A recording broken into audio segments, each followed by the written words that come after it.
Magandang umaga guys! For today's vlog is itutour ko kayo dito sa aming probinsya. Hindi itutour, napakalaki dito. So guys, ipapakita ko lang sa inyo kung gaano nga ba at kaganda. Dahil pagmamasdan natin ang lugar dito. Dahil kung ano nyo naman sa probinsya, dahil sa probinsya naman talaga is maganda. Diba? Ang simoy ng hangin, Diyos ko po. Tapos ang presko, maganda, maaliwalas. Tapos, ano yung free ka sa lahat dito, mga pagkain, hindi mo kailangan bumili. Katulad yan, may mga mangga dito. Ayun, mangga ito, tinan mo. Yan, mangga yan. Pwede tayong kamuha dyan. Hindi sa atin. Huwag lang alam ng may-ari dahil pagalitan tayo.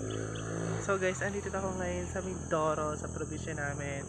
Alam kong madaming nakakaalam na maganda nga ang lugar ng Mindoro. Spotted yung mga beach. Mga lugar dito at galaan, di ba?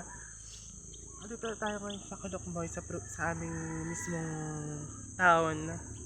Uy, town, hindi town. Town nga, tama. Tapos, ngayon is pinagmamasdan ko yung araw na yun. Hindi ako nakatingin sa araw na yun, guys. Yun, yung araw na yun. Napakaganda niya. Hindi lang, medyo masilaw lang siya sa camera. But, ang ganda niya talaga.